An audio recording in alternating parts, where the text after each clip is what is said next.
નમસ્કાર, પ્રણામ, સ્વાગત છે તમારું અમારી યુટ્યુબ ચેનલમાં। તો મિત્રો, આજની કહાની છે કે જ્યારે વહુ તેની સાસુને વૃદ્ધાશ્રમમાં મૂકવા જઈ રહી હતી ત્યારે તેણે ત્યાં કંઈક એવું જોયું કે તેના હોશ ઉડી ગયા। ત્યાં એવું શું થયું હતું કે તે ચાલો જાણીએ આગળની કહાનીમાં।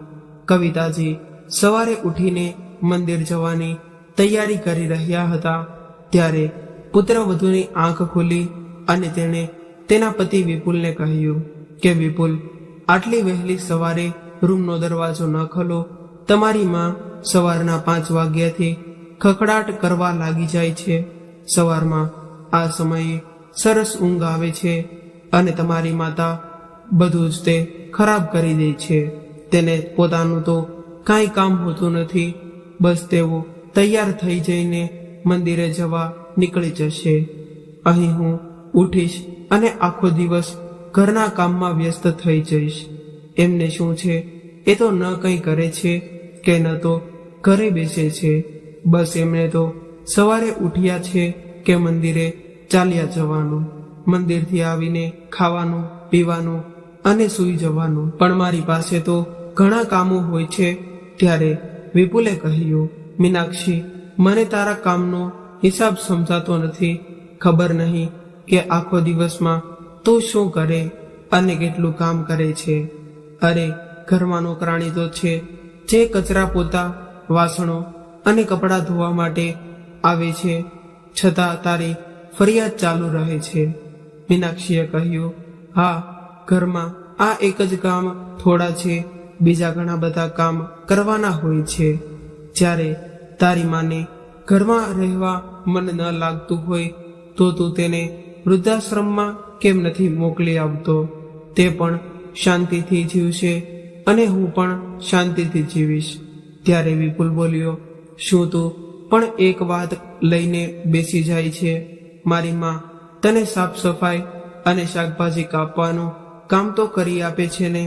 મીનાક્ષી બોલી, હવે બસ કર, બહુ થયું આ તારું મા પુરાણ, અને મને સૂઈ જવા દે અને જા જઈને ગેટ બંધ કરી દે। ત્યારે કવિતાજીએ દીકરા અને વહુની બધી વાતો સાંભળી લીધી હતી, પણ તેઓ કંઈ બોલ્યા નહીં અને તેઓ મંદિરે જવા રવાના થઈ ગયા। બીજા દિવસે તેમના ચશ્મા તૂટી ગયા હતા। તે સાંજે શાક સાફ કરતી વખતે તેમણે કહ્યું, વહુ, મારા ચશ્મા તૂટી ગયા છે। ત્યારે મીનાક્ષી બોલી, તમે વિપુલને કહો કે તે તમારા ચશ્મા બનાવી આપશે। ત્યારે વિપુલે કહ્યું, માજી, આ મહિને મારે કામ થોડું ઓછું થયું છે, તો આવતા મહિને બનાવી આપીશ। ત્યારે કવિતાજીએ કહ્યું, ઠીક છે વહુ। અને વિપુલ સાંજે ઘરે આવ્યો, પછી બધા જમ્યા અને પછી સૂઈ ગયા। કવિતાજી રાત્રે જાગી ગયા। તેમને તરસ લાગી હતી। તે પાણી લેવા રસોડામાં ગયા અને રસોડામાં અંધારું હોવાને કારણે તેમનો હાથ કાચના ગ્લાસને સ્પર્શ થયો એટલે તે નીચે પડી ગયો, જેનો અવાજ સાંભળીને મીનાક્ષી બહાર આવી અને તેણે તૂટેલા ગ્લાસને જોયો તો તે ગુસ્સાથી બૂમો પાડી અને કહેવા લાગી કે તમારી આંખો છે કે બટન? જોઈ શકતા નથી કે ભગવાનને તમને 2 આંખો આપી છે, છતાં તમે જોઈ નથી શકતા અને આટલો મોંઘો ગ્લાસ તોડી નાખ્યો છે। હવે તેની ભરપાઈ કોણ કરશે? તેનો અવાજ સાંભળીને વિપુલ પણ બહાર આવ્યો। બહાર આવતા જ તેણે કહ્યું, અરે શું થયું? તું આટલી બધી બૂમો કેમ પાડી રહી છે? ત્યારે મીનાક્ષીએ કહ્યું, તારી માએ તો આટલો મોંઘો ગ્લાસ તોડી નાખ્યો છે। તને ખબર છે, મારા પપ્પા તે યુરોપથી લાવ્યા હતા અને તારી માએ તેને તોડી નાખ્યો। એ જોઈને વિપુલે મીનાક્ષીને કહ્યું, આ થોડું જાણી જોઈને કર્યું હશે, કદાચ ભૂલથી તૂટી ગયો હશે, તેના માટે આટલી બધી બૂમો પાડવાની શું જરૂર છે? કોઈ પણ વસ્તુઓ ગમે ત્યારે તૂટી શકે છે ને? આવી નાની નાની વાત પણ શું હોબાળો કરે છે? વિપુલે તેની માતા તરફ જોયું અને કહ્યું, માં, તમે ચશ્મા પહેરવાનું ભૂલી ગયા છો એટલે કદાચ હા તમારા ચશ્મા તો કાચ તૂટી ગયો હતો. ત્યારે કવિતાજી કંઈ બોલે તે પહેલા મીનાક્ષીએ પોતે જ તે બોલી પડી કે હા, તો શું થયું કે એક તો પોતાની ચીજોનું ધ્યાન રાખી નથી શકતા અને ઉપરથી મારું નુકસાન કરી નાખ્યું. આટલું કહીને તે ગુસ્સામાં તેના રૂમમાં ચાલી ગઈ અને રૂમમાં જઈને વિપુલને એક વાત ફરી કહેવા લાગી કે વિપુલ, મેં તને કેટલી વાર કહ્યું છે કે આ ડોશીને તમે વૃદ્ધાશ્રમમાં મોકલી દો, પણ તું એ વાત સાંભળવાની તસ્દી પણ નથી લેતો. અરે, વૃદ્ધાશ્રમમાં શું માણસો નથી રહેતા? અને ત્યાં તેમની ઉંમરના લોકો પણ જશે એટલે એમનું મન લાગી રહેશે. હું ક્યાં તમારા વિશે વિચારી રહી છું? હું તો ફક્ત તેમના માટે જ કહું છું. પણ તું એક સેજ એવો કે મારી આ વાત સાંભળતો પણ નથી. ત્યારે વિપુલે કહ્યું, મીનાક્ષી, તારા પપ્પાએ આપેલો એક ગ્લાસ તૂટી ગયો, પણ બાકીના બધા તો સલામત છે ને? તો તું દર વખતે માતાને વૃદ્ધાશ્રમમાં મોકલવાની વાત શું કામ કરે છે? તો એક વાત સમજી લેજે કે મારી માએ મારા માટે ઘણું બધું કર્યું છે અને હવે જ્યારે તેમને મારી જરૂર છે ત્યારે જો હું મારી માનું ધ્યાન ન રાખી શકું તો હું તેનો દીકરો શું કામનો? ત્યારે મીનાક્ષીએ કહ્યું, બસ તું તો તારી માના ગુણગાન ગાતો રહેજે. વિપુલ બોલ્યો, હા, કેમ ના ગાઉં? મારી માએ મારા માટે શું શું નથી કર્યું. મારા પિતાના મૃત્યુ પછી અમે એક પૈસા માટે બીજા પર નિર્ભીત બની ગયા હતા. ઘરમાં ખાવા માટે અનાજનો દાણો પણ ન હતો. ત્યારે મારી માં ભણેલી હોવા છતાં તેણે મારા ખાતર ક્યાંય સારી નોકરી ન કરી, કેમ કે તે કોઈ પણ જગ્યાએ નોકરી પણ ન ગઈ હોત તો તેમણે મને એકલો મૂકીને જવું પડ્યું હોત. એટલે મારી સાથે રહેવા માટે તેણે ઝાડુ મારવા, સાફ કરવા અને વાસણો ધોવા જેવા ઘણા બધા કામ કર્યા અને તે પોતે દિવસમાં એક વખત જમીને અને ક્યારેય મને કોઈ વસ્તુની કમી ન આવવા દીધી. અને તને ખબર છે કે જ્યારે હું બહુ નાનો હતો ત્યારે મેં તેની પાસે એક વખત રેસલર સાયકલની માંગ કરી હતી. તે સમયે મારી માતાનો પગાર પણ ઘણો ઓછો હતો. તેમ છતાં પૈસા બચાવીને તે પગપાળા ચાલવા લાગી અને એક પૈસો ઉમેરીને તેણે મારા જન્મદિવસ પર મારા માટે મારી પસંદગી સાયકલ ખરીદીને આપી હતી. અને હવે તું મને કહે મીનાક્ષી કે હું મારી માતાને કેવી રીતે છોડી શકું? ત્યારે તેને થોડા સમય માટે એવું લાગ્યું કે આ વાતથી મીનાક્ષી સાવ બદલાઈ ગઈ હશે, પણ થોડા સમય પછી પાછી તેણે એનું જૂનું વર્તન શરૂ કર્યું. આ કારણે વિપુલ ખૂબ જ ચિંતિત થઈ ગયો કે તે મીનાક્ષીને કેવી રીતે સમજાવે. પછી તેની નજર અચાનક સામેથી આવતા મહેશ પર પડી કે જે તેનો સાળો હતો અને વિપુલને દૂરથી જોતા જ તે મહેશની તરફ દોડ્યો અને જલ્દીથી આવી તેણે તેને ગળે લગાડ્યો. મહેશ અને વિપુલ પછીથી સાળા બન્યા હતા. તે પહેલા તેઓ બેસ્ટ ફ્રેન્ડ હતા. બંને એકબીજાને બધી જ વાત કહેતા, પણ મહેશ છેલ્લા કેટલાય સમયથી શહેરની બહાર રહેતો હતો અને કામમાં વ્યસ્ત હોવાને કારણે બંને એકબીજા સાથે વાત પણ કરી નહોતા શકતા.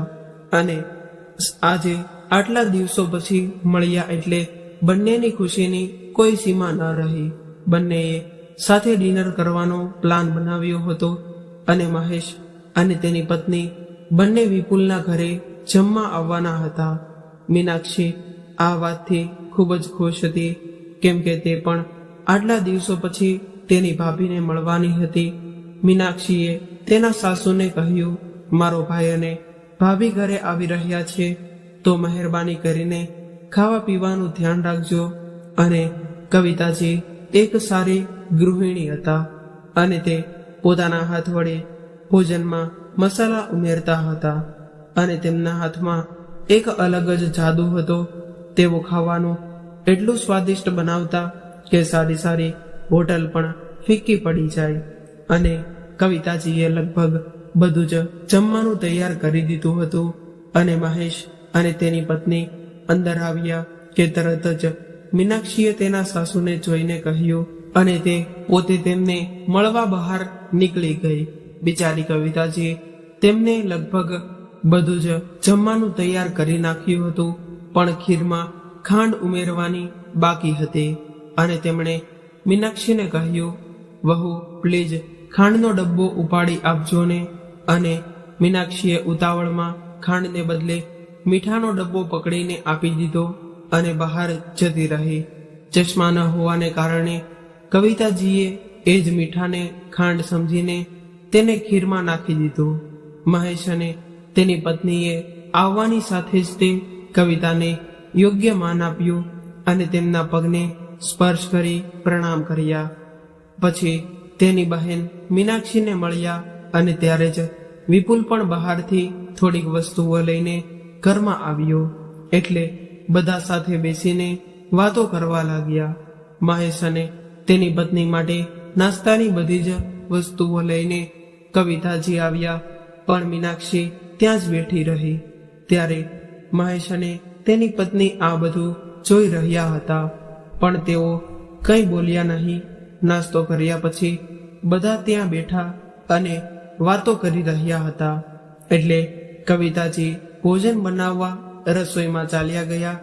શાક, ખીર અને બીજું બધું તૈયાર હતું, માત્ર ગરમા ગરમ પૂરી જ તળવાની બાકી હતી. એટલે તેઓએ ગરમા ગરમ પૂરી ઉતારી લીધી અને બધાને જમવા બોલાવ્યા. બધા આવીને ડાઇનિંગ ટેબલ પર બેઠા.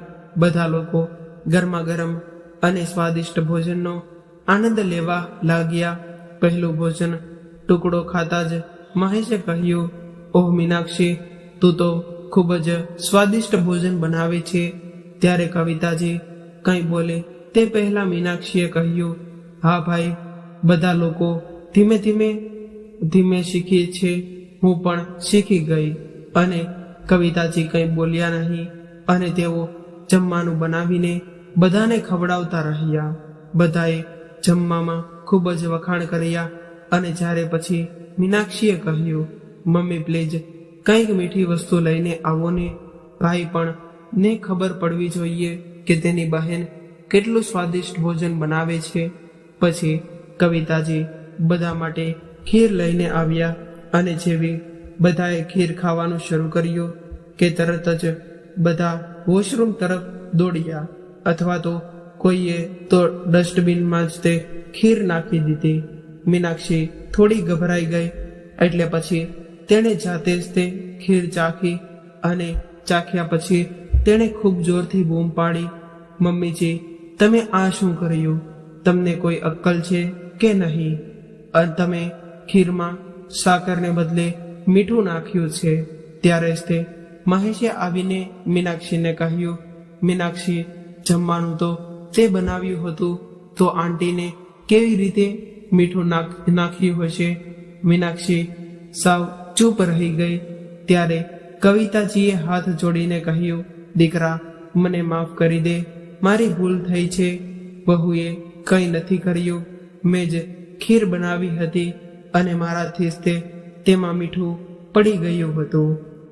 મહેશે તરત જ તે ઉઠીને કવિતાજીનો હાથ પકડીને કહ્યું, અરે આંટી, તમે આ શું કહો છો?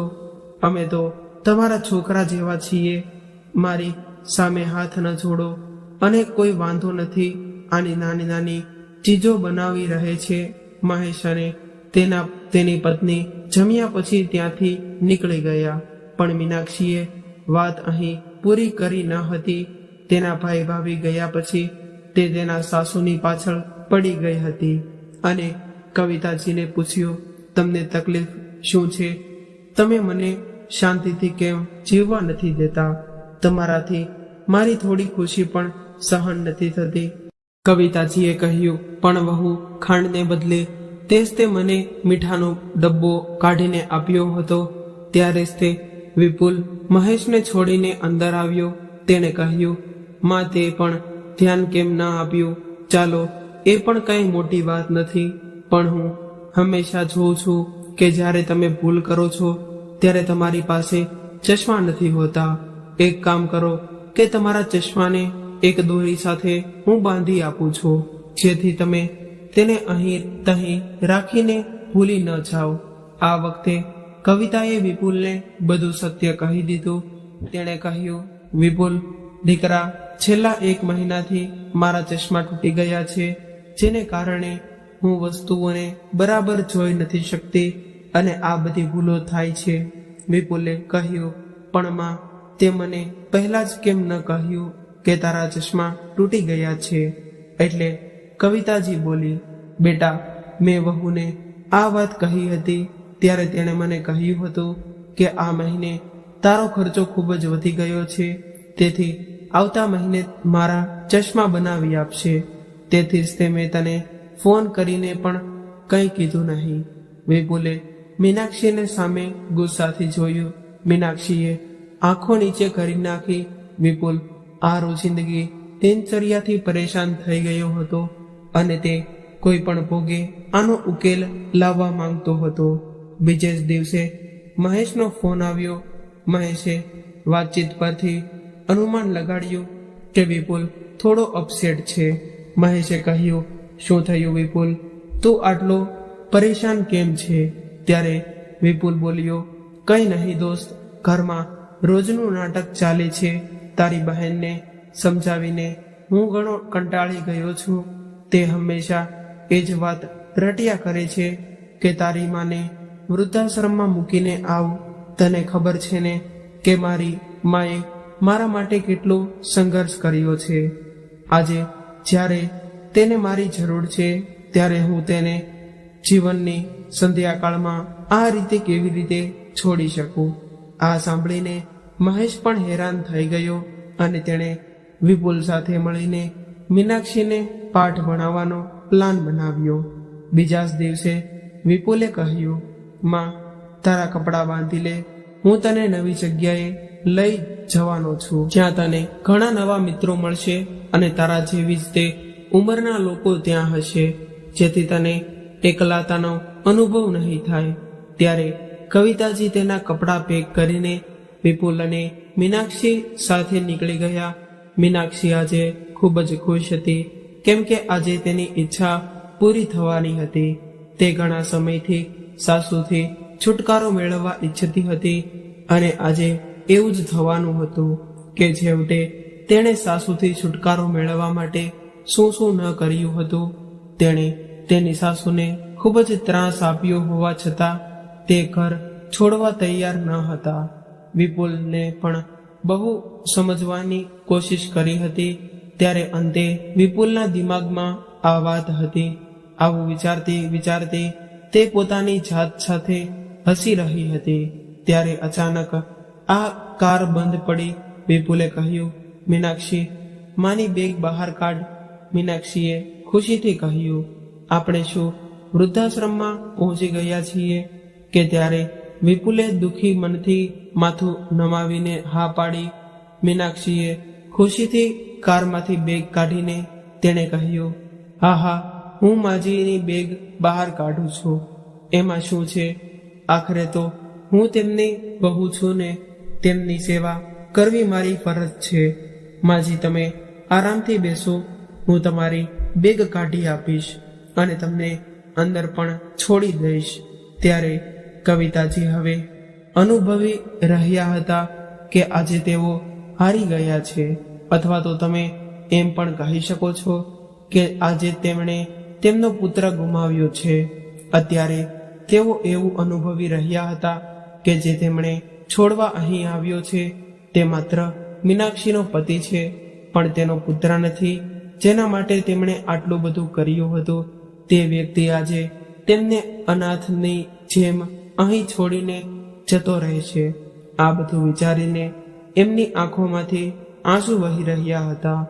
મીનાક્ષી અને વિપુલ એમની માતા સાથે વૃદ્ધાશ્રમમાં પહોંચ્યા. મીનાક્ષી આનંદથી છલકાઈ રહી હતી અને પાગલની જેમ સાસુની બેગને લઈને આગળ ચાલી રહી હતી. વૃદ્ધાશ્રમમાં પ્રવેશવાની સાથે જ તેની આંખો પહોળી થઈ ગઈ હતી. તેમણે અંદર જે જોયું તે જોઈને તેના પગ નીચેથી જમીન સરકી ગઈ. જે વૃદ્ધાશ્રમમાં તે તેના સાસુને મૂકવા આવી હતી ત્યાં જ તે પોતાના માતા પિતા સિંહાસન પર બેઠા હતા અને બંનેની હાલત એકદમ દયનીય લાગતી હતી. તેમને જોતા જ તે મીનાક્ષીના હાથમાંથી બેગ છૂટી ગઈ હતી. તરત જ તે તેના માતા પિતા પાસે દોડી ગઈ અને જવાની સાથે જ તે તેમને ગળે લગાવ્યા અને તેમને કહ્યું, મમ્મી પપ્પા, તમે બંને અહીં કેવી રીતે આવ્યા છો? તેના પિતાએ દબાયેલા સ્વરે કહ્યું, દીકરા, અમારા જેવા વૃદ્ધોનું હવે ઘરમાં શું કામ છે? જ્યાં સુધી તમારા બાળકોને લાગતું છે કે તેઓને અમારી જરૂર છે ત્યાં સુધી તેઓ અમને તેમની સાથે રાખે છે અને જે દિવસે તેમની જરૂરિયાતો પૂરી થઈ જાય છે ત્યારે તેઓ અમને ઘરમાંથી બહાર કાઢી મૂકશે અને અહીં વૃદ્ધાશ્રમમાં મૂકી જાય છે. તેના માતા પિતાને આવી હાલતમાં જોઈને મીનાક્ષી ખૂબ જ નારાજ થઈ ગઈ હતી અને તેણે કહ્યું, મમ્મી પપ્પા, તમે ચિંતા ન કરો, હું મારા ભાઈ ભાભીને નહીં છોડું. ત્યાર પછી તેણે મહેશને ફોન કરીને વૃદ્ધાશ્રમમાં બોલાવ્યો. મહેશ ત્યાં આવવાની સાથે જ તે તેના પર વરસી પડી અને મીનાક્ષીએ કડક સ્વરે કહ્યું, મહેશ, તું કેવો દીકરો છે? તને જરા પણ શરમ નથી આવતી તારા મમ્મી પપ્પા સાથે આવું વર્તન કરીને? અરે જે માતા પિતાએ તને આટલી સારી રીતે ઉછેર્યો, શું આજે તને એમની બે રોટલી ભારે લાગી રહી છે? મમ્મી પપ્પા તારી પાસેથી શું ઈચ્છે છે? માત્ર દિવસમાં 2 વાર જમવાનું, 2 જોડી કપડાં, બસ. અને તમે લોકો આટલું પણ નથી કરી શકતા? જ્યારે તમે મારા મમ્મી પપ્પાને રાખી શકતા નથી તો પછી તેમની મિલકત પર પણ તમારો અધિકાર નથી. કાં તો મમ્મી પપ્પાને નમ્રતાપૂર્વક ઘરે લઈ જાઓ, નહીં તો હું પોલીસને અત્યારે જ તે અહીં બોલાવીશ અને જ્યારે તમને લાકડીના 4 ફટકા પડશે ત્યારે તમારી બધી અક્કલ ઠેકાણે આવી જશે. ત્યારે મહેશે કહ્યું, હા, કેમ નહીં, પોલીસને ફોન કરીને બોલાવ અને પોલીસને અહીં આવવા દે. શું હું અહીં એકલો જ આવું છું કે તેના માતા પિતા અહીં વૃદ્ધાશ્રમમાં મૂકી આવ્યો છું? અરે, તું અહીં શું કીર્તન કરવા માટે આવી છે? તું પણ તો તારી સાસુને આજ વૃદ્ધાશ્રમમાં મૂકવા માટે આવી છે. એટલે વધારે લેક્ચર આપવાની કોઈ જરૂર નથી. અને લેક્ચર આપતા પહેલા તારી અંદર શું ચાલી રહ્યું છે તો તે જો પહેલા તું કેટલી મહાન છે. તું તારી એકમાત્ર સાસુ માટે પણ ભોજન બનાવી નથી શકતી તો તું શું દિવસમાં 2 વાર તેમને ખવડાવી શકે છે? તો તું શું મને સંભળાવવા અહીં આવી છે? તારી બિચારી સાસુ ઘરનું બધું જ કામ કરે છે છતાં પણ તું તેને દરેક વસ્તુ માટે તડપાવે છે અને અહીં આવીને મને જ્ઞાન આપે છે. અને હવે બોલાવ પોલીસને. તું ફોન કરે છે કે કરું હું કરું? આ બધું જોઈને મીનાક્ષી સાવ ચૂપ થઈ ગઈ. હવે તેને પોતાની ભૂલનો અહેસાસ થઈ રહ્યો હતો. મહેશે કહ્યું, હું તારા માતા પિતાને અહીં ક્યારેય નહીં છોડું અને હું તેમને મારી સાથે લઈ જઈશ. પણ શું તું તારી સાસુને તારી સાથે પાછા ઘરે લઈ જઈશ? બોલ હવે, કેમ નથી બોલતી? બંધ કેમ થઈ ગઈ? અને હવે ક્યારે મને ફરી લેક્ચર ન આપતી? સમજીને આટલું કહીને મહેશ તેમના માતા પિતાને ઘરે લઈ જવા લાગ્યો. એટલામાં પાછળથી મીનાક્ષીનો અવાજ આવ્યો, હા, હું મારી સાસુને મારી સાથે ઘરે લઈ જઈશ અને આજ પછી હું ક્યારેય તેમને આવી જગ્યાએ મૂકવાનું વિચારીશ પણ નહીં. મીનાક્ષીએ બેગ ઉપાડી અને કવિતાજીને કહ્યું, માજી, મેં ઘણી બધી મૂર્ખતા કરી છે, જેના માટે મને માફ કરી દો. આજે મને સમજાયું છે કે માતા પિતાને કેવું લાગતું હશે જ્યારે તેમના પોતાના બાળકો તેમને અનાથની જેમ અહીં મૂકી જાય છે. આટલું કહીને મીનાક્ષીની આંખોમાંથી આંસુ વહેવા લાગ્યા. એણે રડતા રડતા કહ્યું, કદાચ આ મારા કર્મોનું જ પરિણામ છે કે મારા માતા પિતાને મારા ભાઈ ભાભીએ અહીં છોડી દીધા છે. ત્યારે મહેશે કહ્યું, જ્યારે તું તારી સાસુને અહીંથી લઈ જવા તૈયાર થઈ તો બહુ સારું છે, પણ હું મારા મમ્મી પપ્પાને અહીંથી નહીં લઈ જાઉં. એટલે મીનાક્ષીએ તેની આંખોમાં આંસુ સાથે ગુસ્સાથી મહેશ સામે જોયું તો મહેશે કહ્યું, કેમ કે તેઓ ક્યારેય અહીં રહેવા આવ્યા જ નથી. મીનાક્ષી હેરાનીથી મહેશ સામે પ્રશ્નાર્થ નજરે જોવા લાગી. પછી મહેશે રહસ્ય ખોલ્યું અને કહ્યું, અરે મૂર્ખ, આજે સવારે જ તે અમે મમ્મી પપ્પાને અહીં લાવ્યા હતા. અને પછી બધા જોર જોરથી હસવા લાગ્યા. વિપુલ, મહેશ, તેની પત્ની અને મીનાક્ષીના માતા પિતા બધા જ જોર જોરથી હસવા લાગ્યા.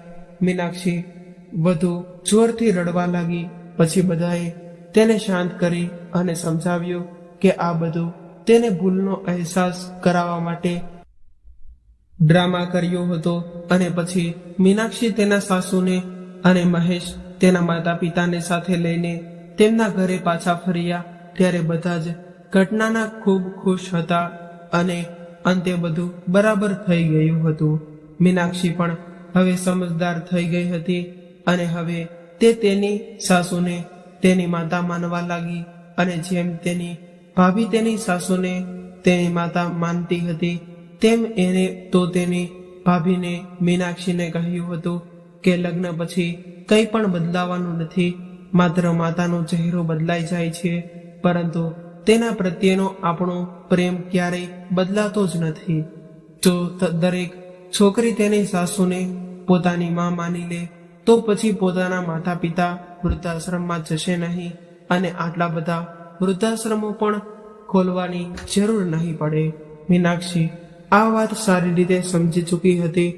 તો મિત્રો, આ હતી આજની કહાની. તમને કેવી લાગી કોમેન્ટ દ્વારા જણાવજો અને પસંદ આવી હોય તો તમારા અન્ય મિત્રો સાથે શેર કરજો. સાથે સાથે વિડીયોને લાઈક કરી દેજો અને શેર પણ કરી દેજો. તમારા મિત્રો સાથે શેર કરી સબસ્ક્રાઇબ જરૂરથી કરજો. ફરી મળીશું આવા જ એક નવા વિડીયો સાથે. ત્યાં સુધી સૌને મારા મિત્રોને જય શ્રી કૃષ્ણ.